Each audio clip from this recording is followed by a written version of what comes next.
So now we move on to section 2.3, proof by contrapositive. We've actually already talked about proof by contrapositive before in Unit 1. Remember that the contrapositive of an implication of the form P implies Q would be the implication not Q implies not P. We showed in the first unit that these two statements are always logically equivalent to each other, which means when one of them is true, the other is guaranteed to be true, and vice versa. And we saw that sometimes it's easier to prove the contrapositive than it is to prove the original conditional statement.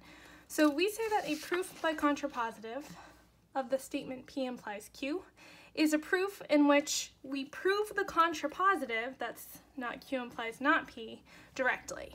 So we assume not Q and we prove not P. By doing so, we prove that the contrapositive is true, and since this is logically equivalent to the original statement, that's enough to show that the original statement is true as well. So let's do an example. Let x be a real number. If x squared is irrational, then x is irrational.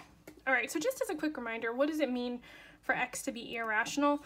Well, it just means that it's not a fraction, right? A rational number is one that can be expressed as a fraction, a over b, where a and b are integers and b is not equal to 0. So for a number to be irrational means it's not equal to a over b for any integers a and b. You can't express it as a fraction. And so in particular, if we were trying to prove this directly, we would start off by assuming that x squared is irrational, right? That's your hypothesis. So we'd start off by assuming x squared cannot be expressed as a over b, but that's not really going to help us get anywhere. How do you show that x can't be rational either, right? Because that's what we would need to prove if we wanted to do this directly. So it doesn't seem like it's going to work to do this directly. So a good next step would be to see if it's easier to prove the contrapositive. So remember, if the original statement is of the form P implies Q, the contrapositive would be not Q implies not P. So in that case, this would look like not Q. So if x is not irrational, which means if x is rational, then not P. Then x squared is not irrational. That is, x squared is rational. This is going to be a lot easier for us to prove because knowing something's rational means you can express it as a fraction a over b, and then we have somewhere to go to try and show that x squared can be expressed as a fraction as well. So let's go ahead and try to prove this. Maybe before we do, we can set up a little table for ourselves. So we're going to assume that x is rational. That's the hypothesis of the contrapositive. And remember, that means that we can express a as a over b for some integers a and b, with the denominator not being equal to 0. And we need to prove that x squared is rational. Right, that's the conclusion here. Which means we need to show that we can express x squared as a fraction. I don't want to use a over b again, so let's say c over d, where c and d are integers and d is not equal to 0. Okay, so this table is going to get us started in this proof. Let's go ahead and try to write the proof out now. Make sure this is still in the picture. Okay, so we start off with our assumptions from the top. Let x be a real number. And we want to let our readers know that we're using a proof by contrapositive. We will prove the contrapositive. And we want to make it really clear, so we're going to lay it out for them exactly what the contrapositive says. If x is rational, then x squared is rational. The reason that I'm doing this, that I'm starting off by letting the reader know that we're using proof by contrapositive and writing what the contrapositive is if we just jumped right into this and said, let x be a real number and assume x is rational. If your reader hasn't been following along with your scratch work, they're not going to know why you're saying that, right? Because we should, in theory, be starting off by saying x squared is irrational if we were proving this directly. So it helps your reader if they know exactly what it is you're trying to do here. That's why I start off by stating that we're using proof by contrapositive. Now that I've stated that, it's enough for me to just prove the contrapositive and be done. So if x is rational, then x squared is rational. So assume that x is rational. Okay, by the definition of rational, this means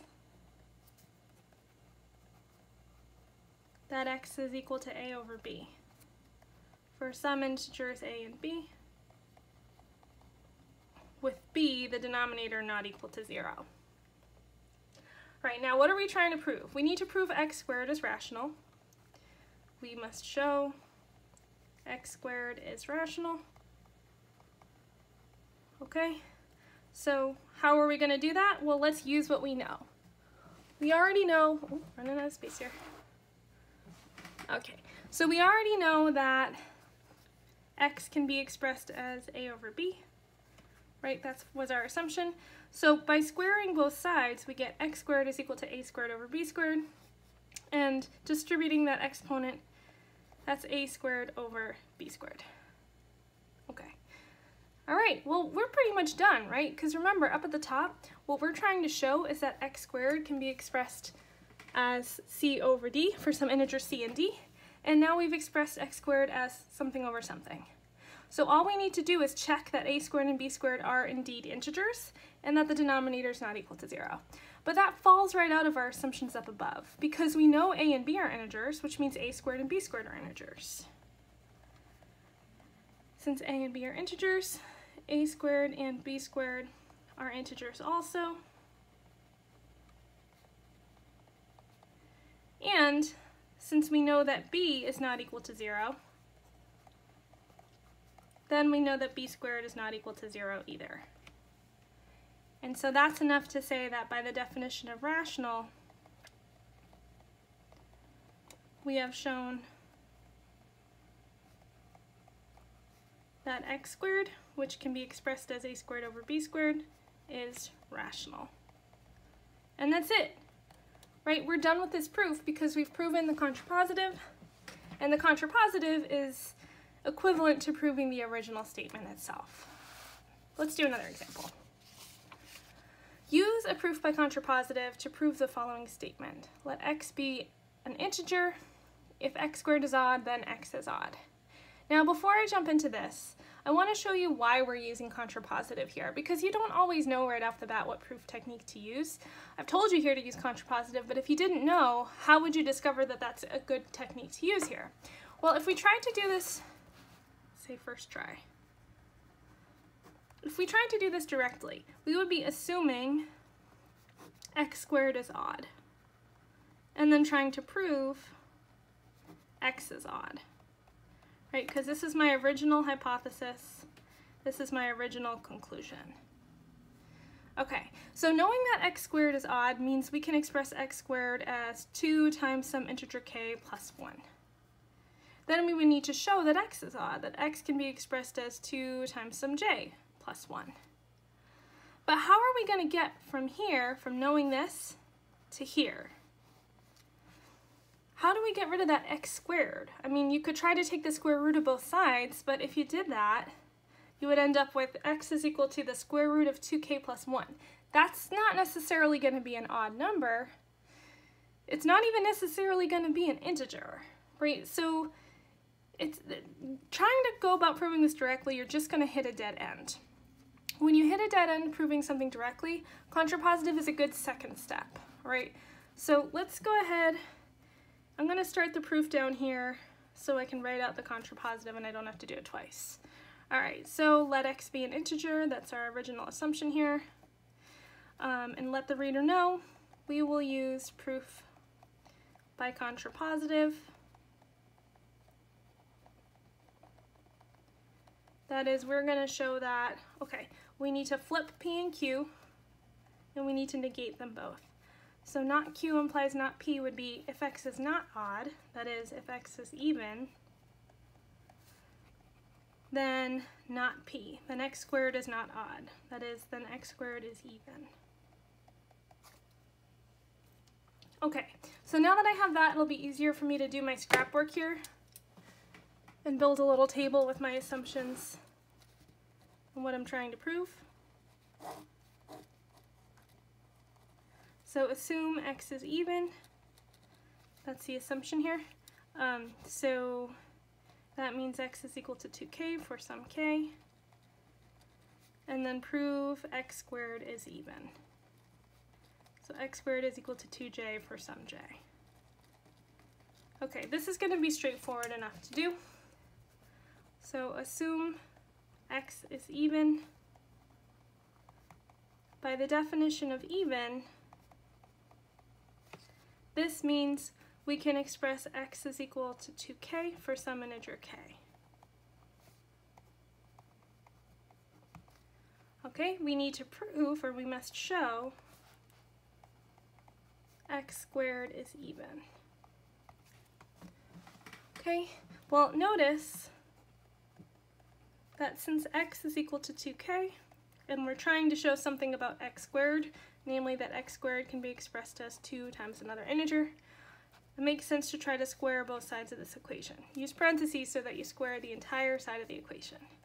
This means x squared is equal to 2k times 2k, which is 4k squared. We're getting closer to what we want here, but we want to express x squared as 2 times an integer. So let's just rewrite this as 2 times 2k squared. I just broke up my 4 into 2 factors of 2. Right, and now I'm just going to throw some parentheses around here, and we can see that this is pretty much exactly what we were trying to show. Right, that we can express x squared as 2 times j for some j. So in effect, this was the j that we were looking for. Right, now as long as that 2k squared is an integer, we're done. And again, just like before, it is, since k is an integer, integers are closed under multiplication by other integers. So that means 2k squared is an integer also. And so by the definition of even, we have that x squared, which is expressed as 2 times 2k squared, is even. We've proven the contrapositive. That's logically equivalent to proving our original statement, so we're all done. Let's do one more example together. All right, let's let x be an integer. We're going to prove that x is even if and only if x squared is even. Ooh, okay, we better be careful here. This is the first time we've encountered proving an if and only if statement. Now remember, the way that we defined an if and only if statement of the form P implies Q is we said that, P if and only if Q, is we said that this really just means that P has to imply Q and Q has to imply P. Or if you prefer, we could even sort of write it the other way by saying Q implies P like this. Okay, so we need to prove two things here. We need to prove that if P is true, then Q is true, and if Q is true, then P is true. So oftentimes we break up a proof like this into 2 parts, and we label them with these arrows. So this first arrow means prove P implies Q, and the second arrow means prove Q implies P.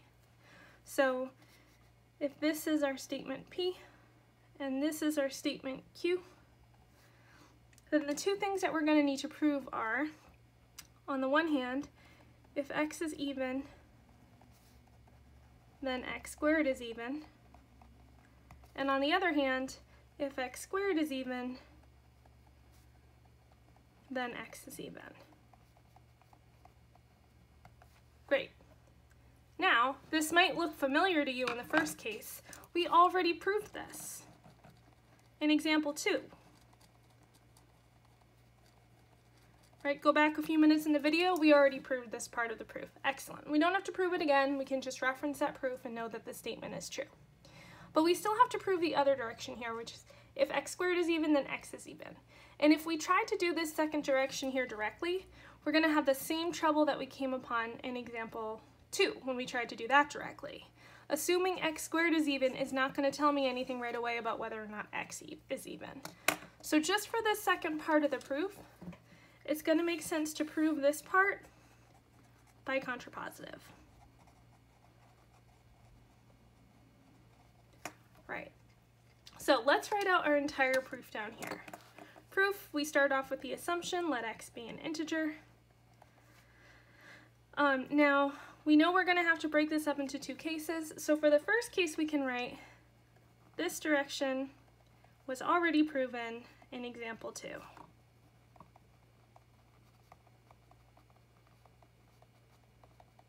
Great.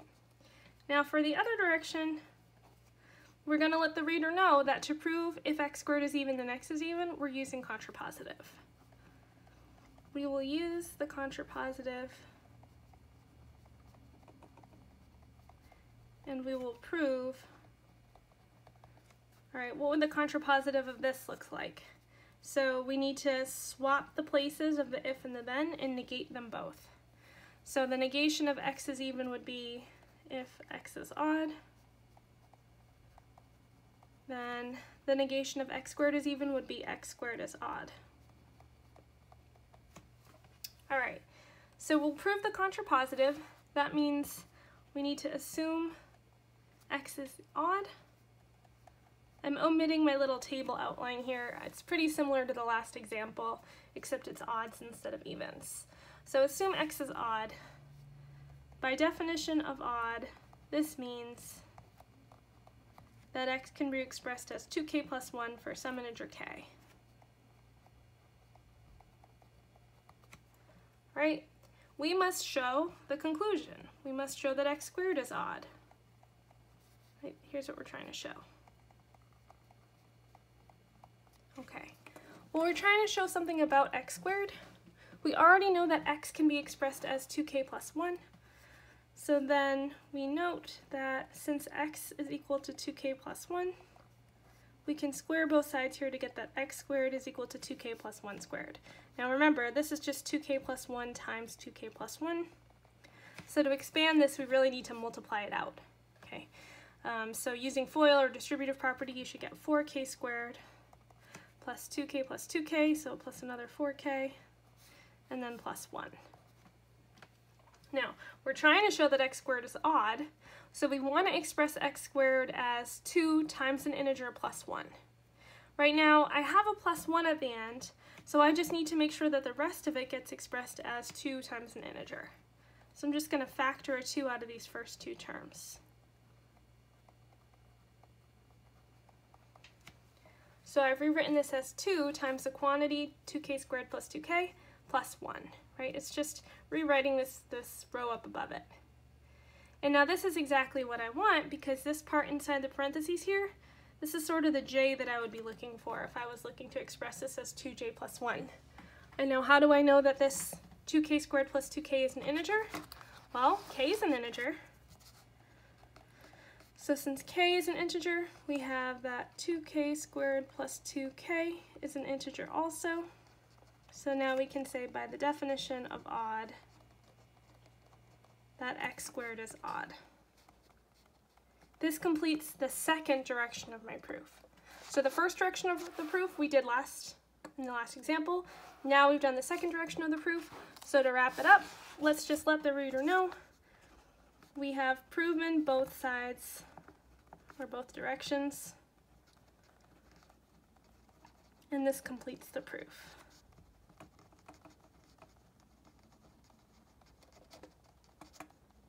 Okay, so this example was just to show you that sometimes within a proof you might need to use proof by contrapositive, not for the entire thing, but for one part of the proof.